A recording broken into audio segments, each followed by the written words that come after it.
he and the three younger trainers with him walked through the busy streets of the new city they found themselves wandering in several hours later.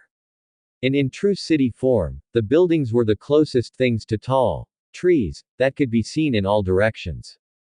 I wonder why the name for this city is so strange. Misty questioned aloud, to which Brock responded with his nose in the guidebook. Hop Hop Hop Town is named due to the robust, jubilant atmosphere of the city and its people. It's also famous for being home to the Kanto chapter of the Pokémon fan club. I heard about them in school. Giselle informed with a smile. They're supposedly the biggest non-profit organization in Kanto that specializes in nothing but raising awareness for all the different species of Pokémon in the region and also just generally being really big fans of all things Pokémon, including famous and upcoming trainers. Most of their members are really wealthy too. Ash looked over at Brock. What I would really like to find is the Pokémon gym. That's the whole reason we stopped off by here. My Pokémon have had enough time to rest after their training earlier, so they'll be ready to go for it whenever we get there. The squinty teen nodded and looked down at the guidebook again. Well, it looks to me like the gym is going to be somewhere over here, so we need to. Brock continued to mutter to himself but lead his friends through the city following the directions the guidebook gave until, eventually, they finally came to a large building right off one of the main streets. A building which said, Pokémon Gym, across the front and had the symbol for the Pokémon League above that. After being assured that they were in the right place, Ash and his friends walked into the gym and were instantly halted by the odd interior look of the gym. The gym itself was extremely large inside, almost oval-shaped in some respects with very high ceilings, nearly double the height of the width of the whole gym. But what made it an even more unique design was that the whole huge room, save for what must have been the battlefield in the middle of the gym, was made of pure, hard-wrought steel. From the floor, walls, ceiling, support pillars and everything in between, it was all metal. There wasn't even any aesthetic decor or variety in the interior design of the gym save for hard, cold, shiny steel. As previously mentioned, the only part of the whole place that wasn't comprised of steel was the dirt-covered battlefield. As Ash and his friends walked further and looked around, he saw a golden bell hanging from a chain next to one of the nearby support pillars. Curious, he walked up to it and examined the bell before reaching up and ringing it. The sound was so loud, crisp and clear that it echoed all throughout the gym, the steel interior only emphasizing the loud ring in what seemed like a ceaseless, unending peal. After the ringing finally stopped, Ash and his friends heard someone call down to them from above and then looked up to see a man with bright red hair standing up on a steel walkway that was located high above the main floor. Hey everybody! Hang on, be right down. A few seconds later he vanished from where he was, and it was soon revealed that the platform he had been standing on was hydraulic, since it lowered to the ground in a single fluid motion and came to a graceful stop. The red-haired man then hurried over to Ash and his friends and stopped in front of them, giving the group of four the chance to take in the new arrival's appearance. His clothes appeared to be something that a metal smelter would wear, consisting of dark black baggy pants, a long-sleeve white undershirt and a thick, brown leather apron vest that completely covered his torso and had scorch and grit stains all over the surface. He also wore dark work boots on his feet and a pair of smelter's goggles on his head. As the spiky red-haired man with the weathered face of someone in his early 40s looked upon the four newcomers, his bright green eyes glinted as he held his arms out. "Well, hey. Welcome to my gym. The name is Douglas and I'm the Hop Town gym leader." The kids introduced themselves and then Ash gestured at himself. "I'm the one who's here to battle you. I believe Brock told me a few days ago that your gym is a steel-type specialist." The red-haired man nodded. "Indeed it is. In fact, I don't just run a gym out of here, I also run a smelting forge out of the back." "Really?" Brock asked in interest. "What do you make?" Douglas shrugged. Little bit of everything. Metalwork is my passion and always has been. I love my job and can't get enough of it." He then focused on Ash. "Now young man, I understand you want a gym battle. How about we start right now?" The Pokémon enthusiast of a trainer nodded excitedly. "Yes please, I'm ready when you are. Right, Pikachu?" he asked while looking up to his shoulder as Pikachu fist bumped the air. "Pikachu pie." And so, with that said, the boy and his friends made their way over to the dirt battlefield in the center of the gym while Douglas took his own spot on the far end of the building. "This will be a 3-on-3 match, Ash. Sound good?" he called over, to which the eager young man yelled back. "Sounds great. Hey, Brock was your name, right?" the smelter asked of the older teen. "Would you mind refereeing the match? My guy is out on holiday and won't be back until next week." "Sure thing." Brock answered in the affirmative as he ran out onto the field and took his position at the top corner of the ring where the ref stood. Then, after giving the normal rundown of the rules, he commanded both of them to release their first Pokémon. Douglas was the first one to go and he did so by pulling a Pokéball out from under his leather vest apron and smiling. "Here we go. Hard like steel, Lyron, let's do this." As the Steel-type Hoenn native Pokémon appeared on the field in a flash of light and scraped its hoof on the ground, Ash made his own selection with a shout of, "Nidorina, I choose you." As soon as the blue-colored Poisonelle type appeared on the battlefield, Brock lowered his arms and gave the command for the match to start. Not wanting to tarry, Ash yelled out, "Nidorina, use Poison Sting, start off long distance." As soon as his Pokémon obeyed and began firing off the toxic spikes with a cry of, "Nidu." Douglas just smirked as his Lyron's steel body seemed to glint under the lights above. Lyron used Rollout to escape. Tucking itself into a ball, the steel Pokémon rolled out of the way of the poison spikes of energy which, ultimately, wouldn't have done much good anyway since poison-type moves didn't affect steel types. However, Ash wasn't one to give an inch and commanded Nidorina to use another Poison Sting and follow the trail of Lyron. Once more, Nidorina listened perfectly and started turning her body around to follow her opponent as it rolled away while using continuous Poison Stings. "You'll have to do better than that," Douglas called out. "Poison-type moves aren't even effective on a steel type."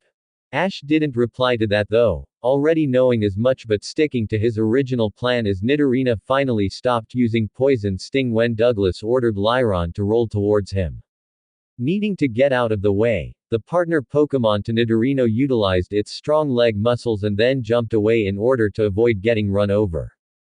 Following through after evading the attack, Nidorina heard Ash call for her to use a combination of toxic spikes and double team. Moving fast with all the skill that a well-structured training regimen offered her, Nidorina shot forth several thick purple spikes of poison out of her mouth and into the ground around Lyron, who had now stopped rolling and was standing in place while looking at him. Immediately after surrounding her opponent with toxic spikes, Nidorina started running in fast circles around the perimeter while using double team in order to confuse and throw Lyron off. The big, bulky steel type tried to move and attack Nidorina, but the standing purple daggers of toxic spikes were keeping it from being able to move effectively. So instead, all it was able to do was watch Nidorina and her copies run around it and growl in anger. Nidorina use Poison Sting again. Ash commanded, which she heard as the poison type, and her clones all started firing off the spray of poison barbs at Lyron. However, Douglas wasn't about to let his Pokémon remain helpless and called out. Lyron use Iron Defense. Lairon. The large steel type roared as it curled itself up and then glowed brightly, like the color of silver. As this happened, all the barbs of poisonous venom rebounded straight off of Lyron's now diamond-hard skin and caused Douglas to smirk. I told you before, Ash, attacks like that won't work. My Steel-type Pokémon all possess Metal Coat and it boosts their defensive power far beyond the conventional standard, even more so than when they just use defensive movements. You're going to need a lot more than that. Instead of replying to him, Ash called for his Pokémon to use a double kick and crunch combo on the larger one.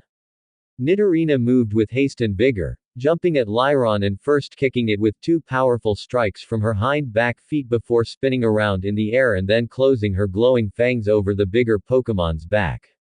Unfortunately, the hide in which she tried to puncture merely glinted again in a display of pure steely resistance and refused to give way for her.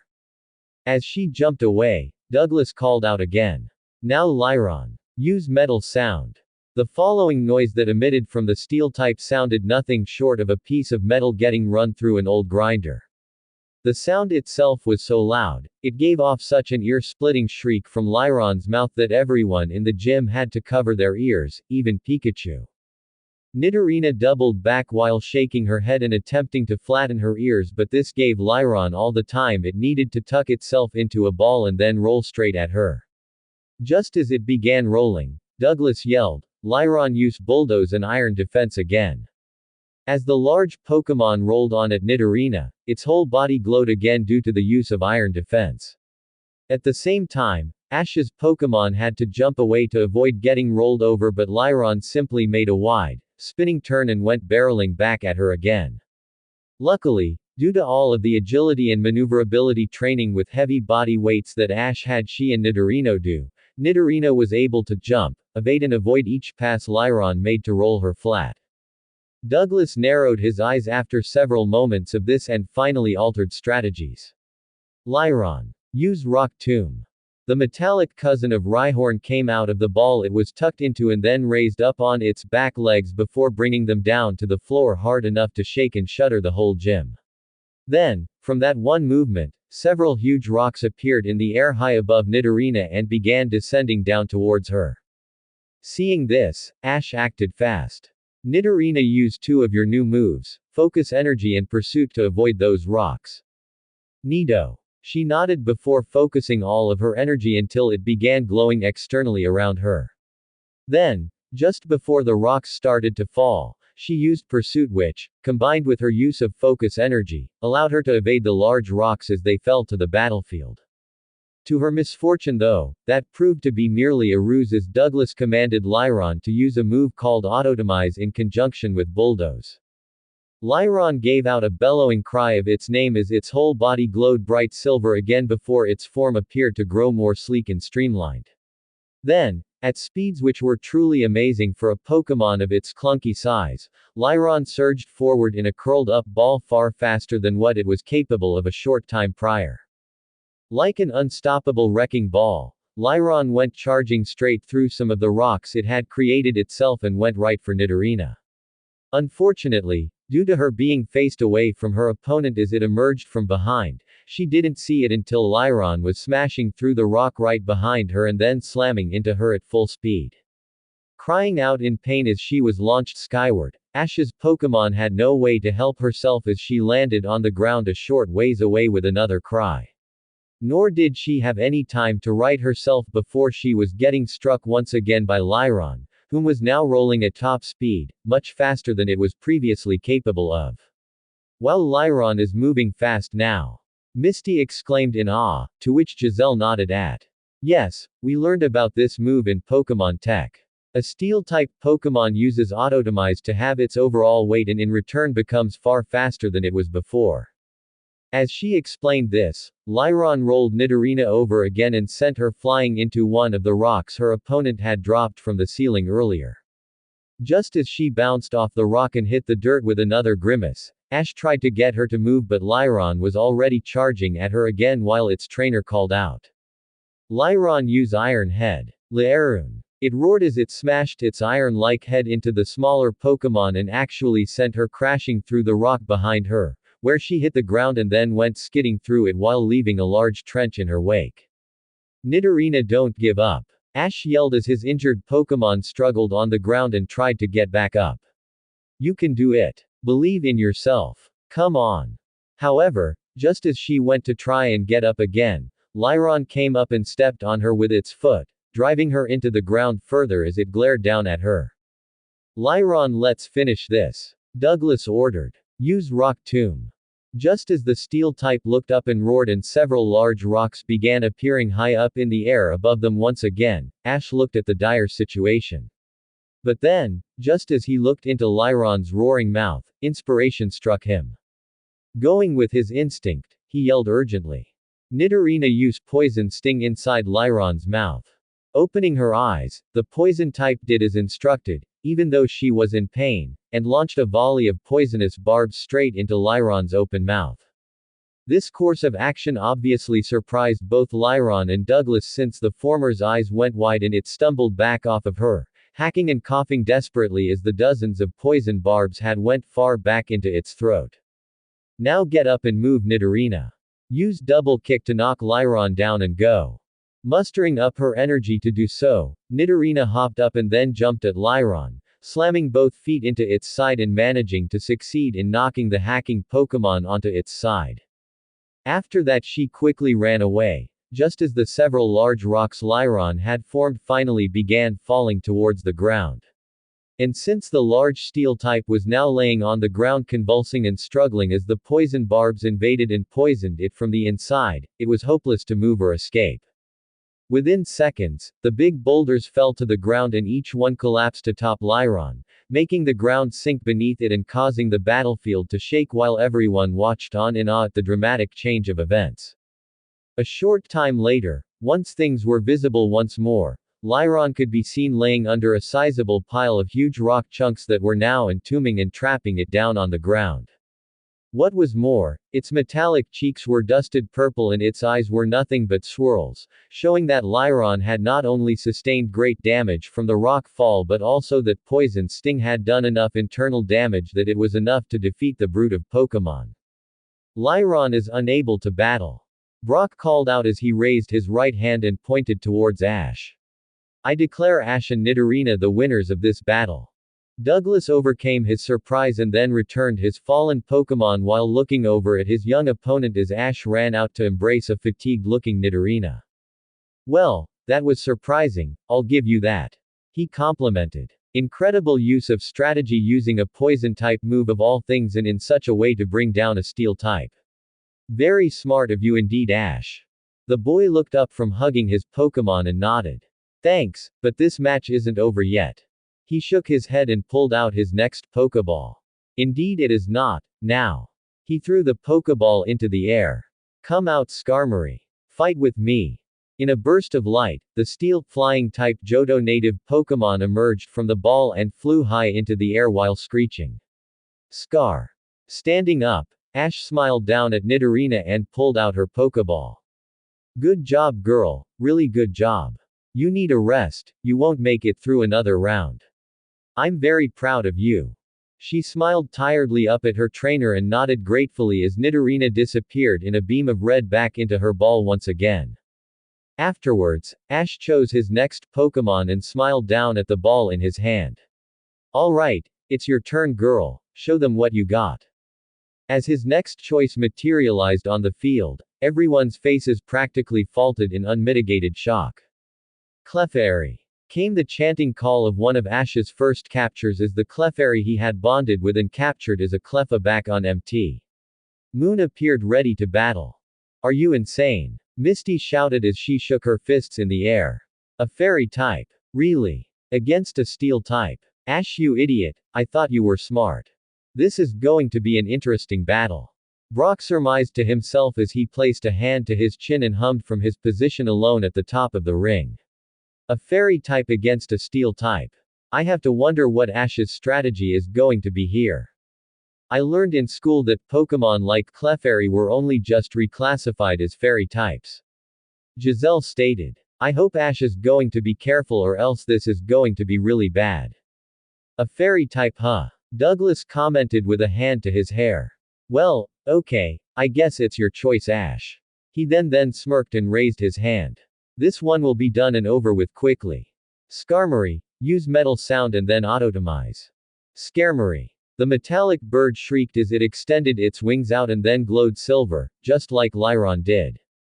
Not this move again. Misty stated in a dreading tone. Ash, be careful. Both moves came at the exact same time.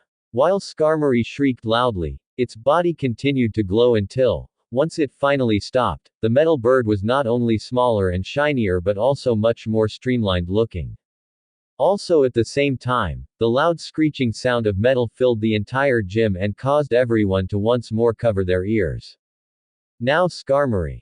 Douglas yelled over the horrifying sound of screaming metal. Ascend to the air and use agility. Scar. The fang-toothed aviary Pokémon screeched as it rapidly took to the air and then took off like a blur across the airspace above the battlefield. Look at that speed. Giselle stated in an amazed tone. It's so fast. I can hardly see it.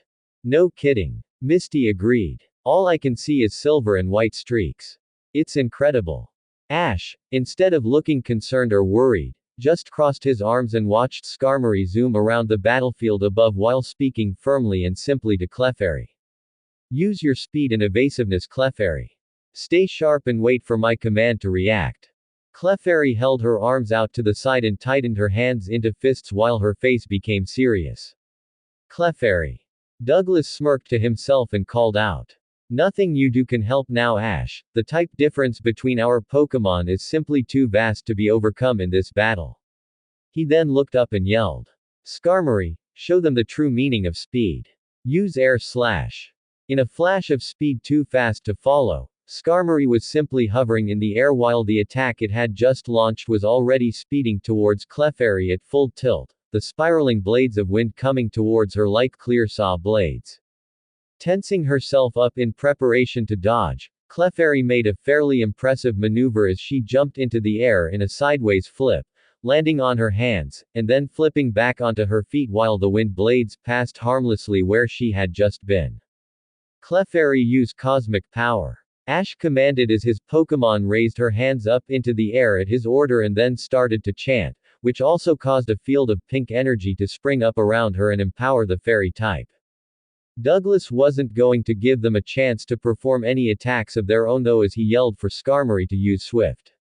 Shrieking its name, the flying steel type flew down towards Clefairy at the same dizzying speeds from earlier and sent dozens of sharp light discs out of its mouth at the other Pokémon. This time, Ash ordered Clefairy to use Magical Leaf to counter Swift, which cancelled out the other attack on dead-even ground.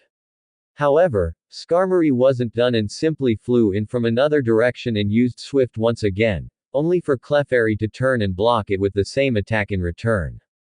Skarmory was incredibly fast in its current state though and it simply continued soaring all around the field as fast as possible while firing round after round of Swift at Clefairy.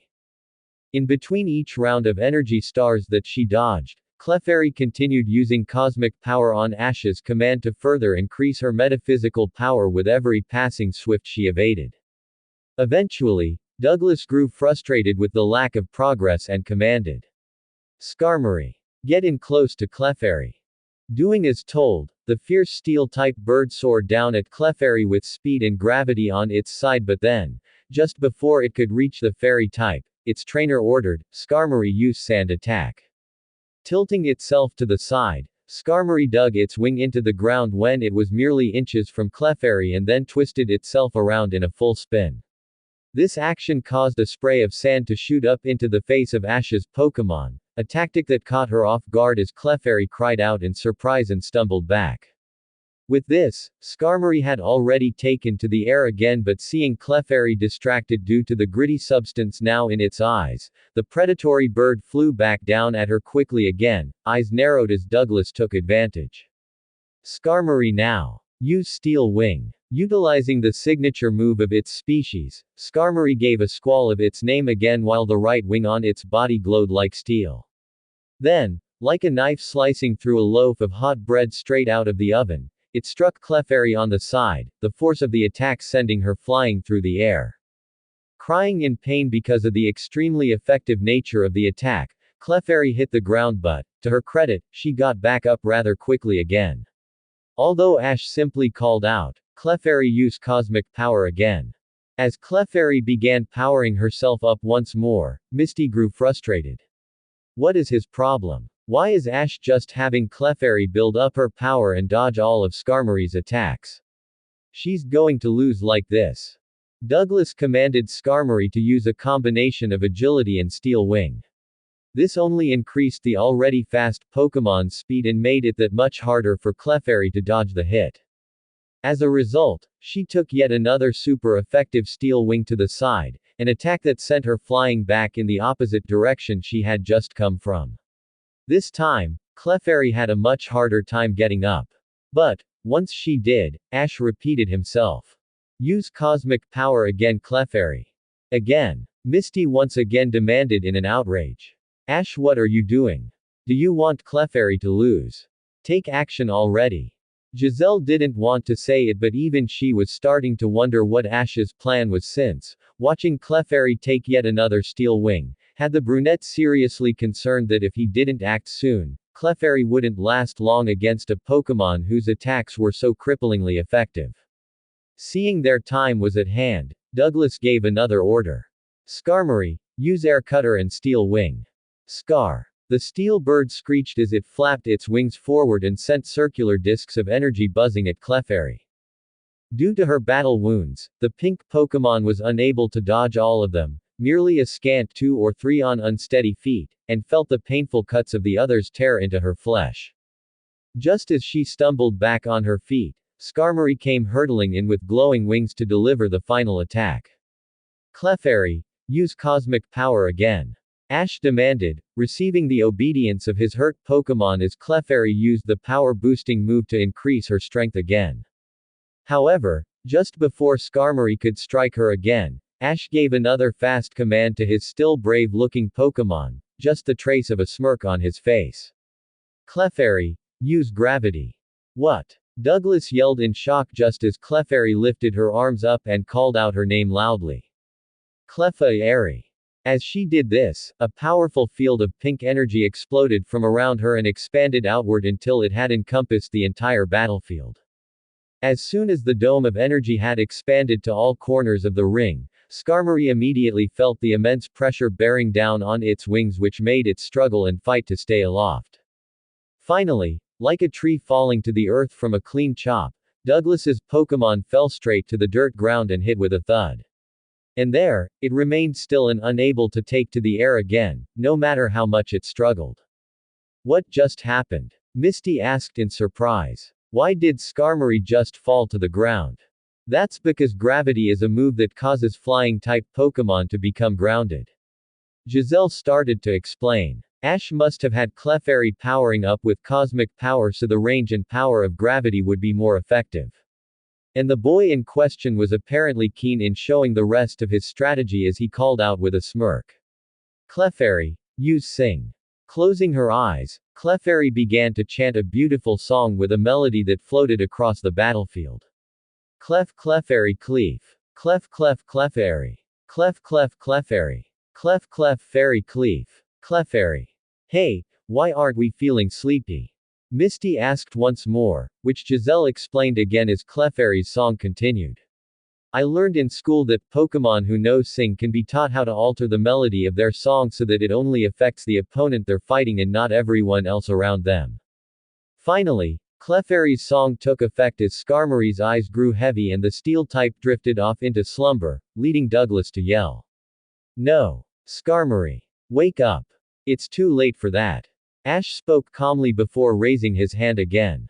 Clefairy, use metronome flamethrower. Raising her fingers into the air, Clefairy waved them back and forth as she glowed blue and began to chant. Clefairy. Clefairy. Clefairy. Clefairy. Clefairy. As she finished chanting, Clefairy pointed her fingers at Skarmory and then, amazingly and just as Ash had commanded, a massive burst of flames erupted from her fingertips, a torrent of flames far larger than even a normal flamethrower. At exceedingly fast speed, the blast of flames impacted the sleeping Skarmory and swallowed it inside of a cone of fire that shot straight up into the air, almost all the way up to the metal ceiling high above. The heat was so intense that everyone watching the battle, even Douglas and Ash, had to step back a few paces and cover their faces just to shield themselves from the ferocity of the heat itself. When the torrent of flames finally passed and dissipated, Skarmory could be seen laying completely unconscious on the battlefield with burn and scorch marks covering its body like a black, sooted, spotty blanket. The shock on everyone's faces was palpable, Douglas's more so than anyone else, but Giselle gave voice to her stunned state of mind. How was Clefairy able to use metronome and summon a flamethrower by will like Ash told her to? That's impossible. Ash gave an answer to the question on everyone's minds as he raised his voice so it would echo throughout the metal gym. Metronome works because Clefairy has the genetic ability to access a vast pool of hidden genes in their bodies, which gives them control over a wide array of moves, spanning multiple different types. He then smiled at Clefairy. They're also able to use psychic-type moves and that gives them a certain level of control over their cerebral abilities that many other Pokémon don't have. I've had Clefairy training for a long time on delving deeper into the genetic aspects of metronome. Mostly by using the psychic-type part of her brain to unlock a hidden part in the genetic pool that makes up metronome. Ash held out his hand. By meditating and using her inner psychic-type abilities to harness the central gene of metronome itself, Clefairy was able to learn how to choose and call upon the different focal points in the gene code that lets metronome use so many different attacks. He then smirked and finished his small explanation. I found out recently that having Clefairy use cosmic power before metronome gives her a much more powerful control over her mind and the cerebral abilities that comes from it. That's why I had her use it so many times during the battle. To make it easier for her to control metronome and to power up gravity. Douglas shook his head in disbelief while Brock raised his hand. Skarmory is unable to battle. I declare Ash and Clefairy the winner. Returning his felled Pokémon, the metallurgist smiled and withdrew his last one from within his leather vest. Ash, this has been an incredible battle. And now, let's finish it. Ash smiled and nodded. I agree. He then looked at Clefairy and knelt down as she walked back to him looking tired. Clefairy, that was a great battle and you made me so proud of you. Why don't you take a rest right now and if I need you again, I'll call you out. Okay. Clefairy nodded and allowed her trainer to return her just as Douglas tossed up his last Pokeball. Come out. Steelix. Steelix. Came the roof-shaking roar of Douglas's final Pokémon as the gigantic steel, ground-type Goliath appeared from the small capture device and arose high into the air. Ash, staring up at the huge Pokémon, made his own selection as he pulled out his chosen Pokeball from the cloth belt he kept wrapped around his stretchy tracksuit pants that held his Pokemon on it. It's up to you, girl. Ash spoke to the ball before releasing the Pokemon inside that was soon revealed to be none other than Oddish. Oddish odd. Oddish. Came the familiar, spirited chanting of the little grass-type Pokemon that had really begun to show promise and potential amongst Ash's team. Oddish. Giselle and Misty both yelled at the same time. Fought. Douglas, for his part, merely sweat dropped at Ash's choice of Pokemon. Not only was Oddish infinitely smaller and weaker than a behemoth-like Steelix, but grass-type moves were not overly effective against the diamond-hard alloy of a steel-type skin. Either way though, as a gym leader it wasn't his place to question a challenger's Pokemon choices, so instead, he decided to just begin the battle. Steelix. He yelled up to his giant Pokemon. Use Sandstorm. Steel. The monolithic metal beast roared as it raised its body up and started to churn up a massive sandstorm, which started at the dirt ground of the battlefield and then gradually spread outward until Oddish and Ash, along with the others, had to squint in order to see through the sand. Soon enough, Douglas's voice was heard over the roar of the sandstorm. Steelix. Use autotomize and then dig. The only sign Ash and Oddish had that Steelix obeyed the commands given was due to the ground-shaking tremble that suddenly erupted out of nowhere, leading the young man to guess that the shaking had been Steelix disappearing into the ground using dig. Oddish. He called out. Pay attention girl because it might come up underneath of you at any time and Steelix'll be faster too because of that first move it used. Focus on the ground and close your eyes, try to sense the vibrations to know where it's going to come up. Oddish nodded even though his voice was slightly muffled by the sandstorm. Closing her eyes, the small grass type focused all of her attention on the earth beneath her feet, even closing out the feel of the sand that was whipping her in the face and trying to distract her. Unfortunately for her, Steelix was indeed moving not just at enhanced speeds due to autotomize but unbeknownst to her or Ash, Douglas had trained his Pokémon on how to use Euro Ball in order to move and tunnel faster under the earth. Mostly by using its hard, metallic tail to carve out the rock and dirt as it rolled underground. In a matter of mere nanoseconds, Steelix was erupting from under the dirt battlefield and Oddish was sent skyward due to the clobbering she received when the steel type emerged in a deadly, spiraling ball of pure steel. While she was ascending into the air though, Steelix raised up to its full height and then swooped its tail upwards where it caught Oddish in its tail, wrapped her in it like a coiled arbic and, on Douglas's command, started to use bind on the defenseless grass type. As Oddish gasped and cried out in a strangled voice of pain while getting squeezed like she was in a vice, Pikachu cheered her on far below from beside of Ash. Pika. Pika Pika. Pikachu Pie. Oddish. Ash yelled. Use sweet scent if you can and try to get free. Odd-ish. The beleaguered little Pokémon gasped as she tried to start releasing the infatuating spores of sweet scent into the air from her head leaves. However, Douglas was having none of it as he commanded. Steelix used Dragon Breath. Opening its mouth, Steelix unleashed a purple and white breath of draconic power at the small Pokémon trapped in its grip. Pika. Pikachu cried out in fear for his partner and teammate as Oddish became obscured in the consuming stream of dragon-type energy that was so powerful, it descended towards the ground and made a crater in the battlefield. After the attack passed, Oddish was laying rather limply in Steelix's tail, her small body looking like one big scar of blackened markings from the extremely damaging attack.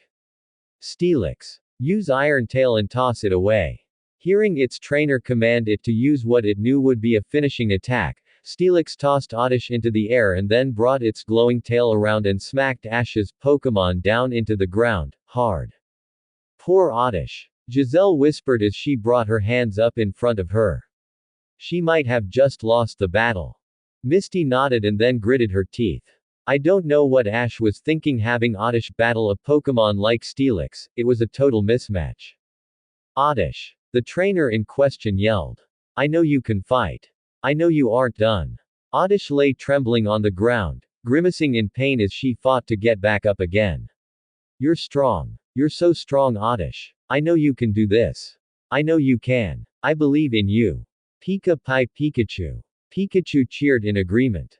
Odd. Oddish. Odd. She slowly stumbled up onto her feet and glared up at Steelix, panting with one eye squinted as she continued to breath heavily.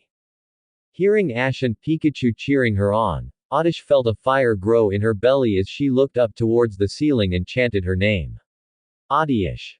Right as she started to call out her name, a bright pink glow began to suffuse her whole body while the marks, scratches and scuff marks on her little form began healing and mending closed slowly.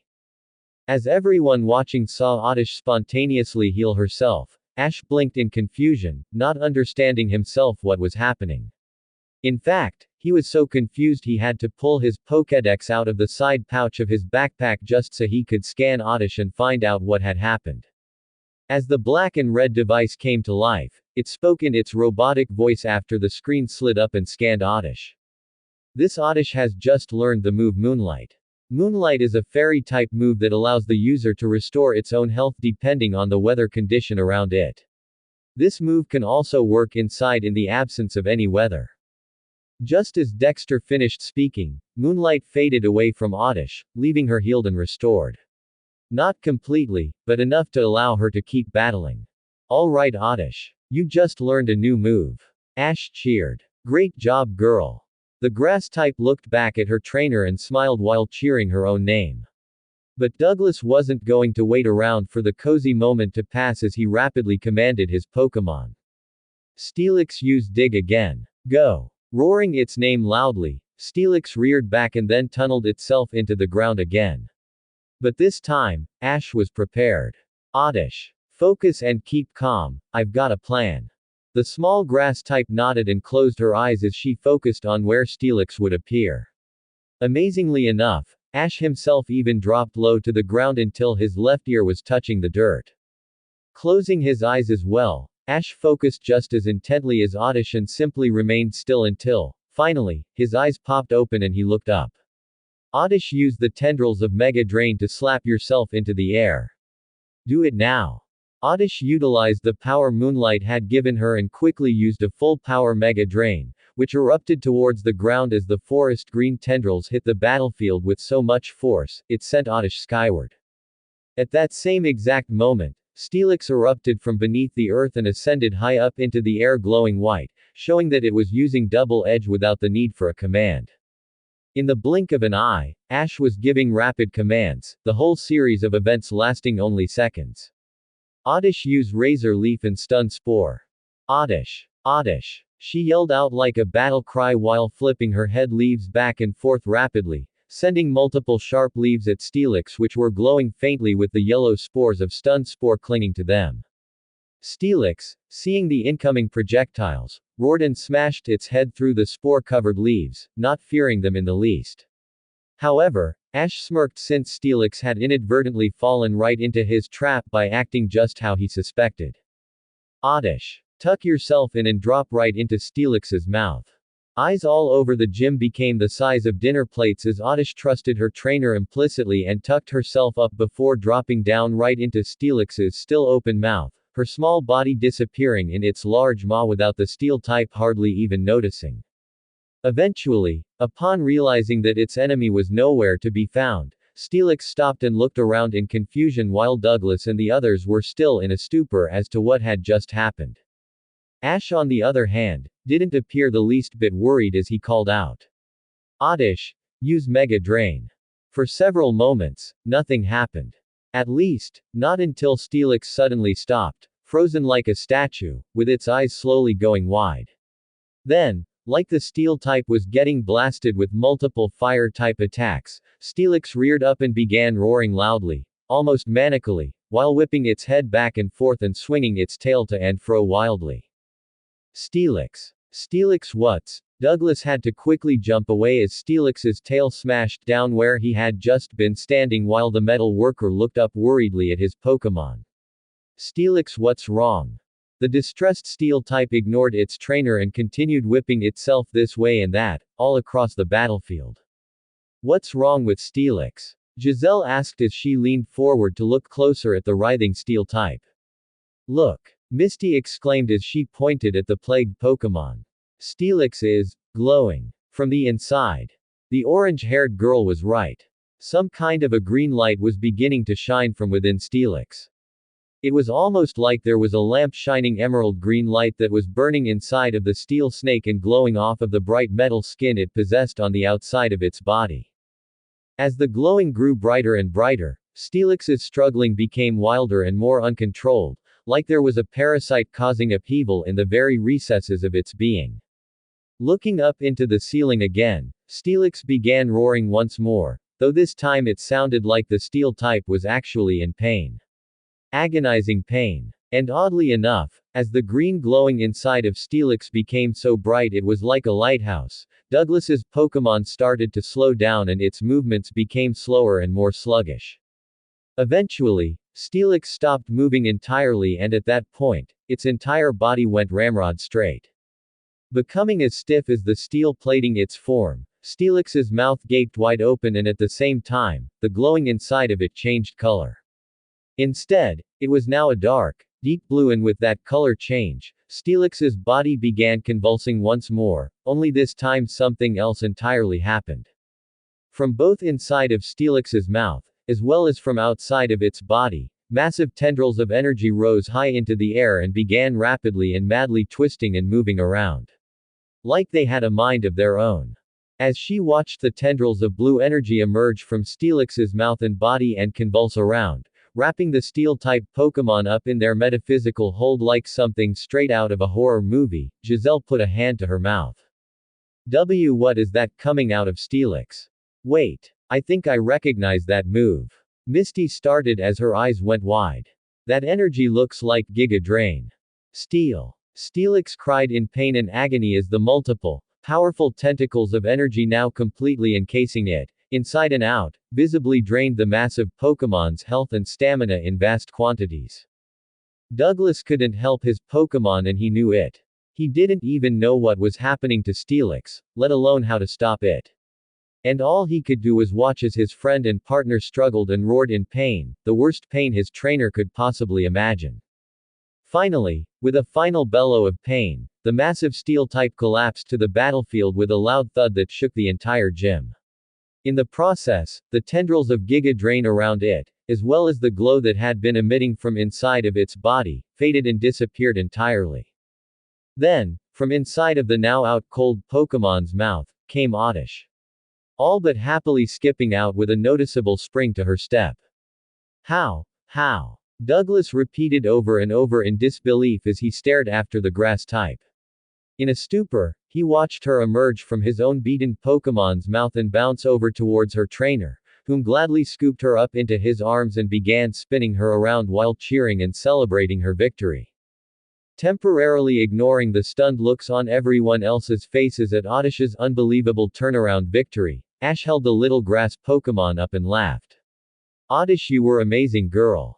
I mean it, seriously. And you even upgraded your Mega Drain to Giga Drain in the process. I knew you could win, I knew it. Pikachu pie. Pikachu agreed enthusiastically as he smiled up at Oddish from down beside of Ash's legs. This praise obviously made her happy too as she kicked her feet in his hold and chanted her name over and over again. Seeing that the match was now definitely over since Steelix was out for the count, Brock raised his hand and pointed towards Ash. Seeing as Steelix is unable to battle and all the gym leader's Pokémon are now exhausted, I hereby declare the winners of this match to be Ash and Oddish. The excitement of victory was definitely strong, but for Douglas, Misty, Giselle and even Brock himself, the how of the win was just as incredible. Seeing this though, Ash finished hugging and congratulating Oddish and then started to explain. I know you guys are all wondering what happened. Basically, I knew that Oddish could never beat Steelix in a conventional manner of power versus power, she was hopelessly outclassed in that respect.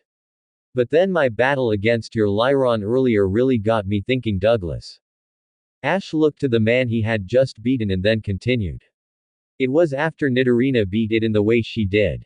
It made me realize that while a steel-type Pokémon is really hardy on the outside because of the metal, inside they're just the same as any other Pokémon. Weak and vulnerable. He nodded at Oddish. When I had Oddish fall into Steelix's mouth, it was on purpose. As soon as she went inside of its body, I had her use Mega Drain because I knew that the inside of Steelix's body would be really weak and vulnerable to attack. Unlike the outside of its body, it had no plating to protect its insides, and it allowed Oddish to be able to use Mega Drain and latch onto the soft interior of the inside of Steelix's body. Ash shrugged modestly. To sum it all up, she basically just absorbed Steelix's stamina in the same way any other Pokémon would be affected. Although to be honest, I was just as surprised as the rest of you that Oddish apparently learned Giga Drain at the same time. He then smiled down at his grass Pokémon again. That was just a really pleasant surprise, right Oddish? Odd Oddish. She replied back while smiling and nodding cheerfully. Sighing, Douglas returned his beaten Steelix and then walked over to his victorious opponent. Ash, that was one of the most creative, unique battles I have ever seen. You and your Pokémon came up with some pretty crazy strategies throughout the match, but it proved effective because you beat me.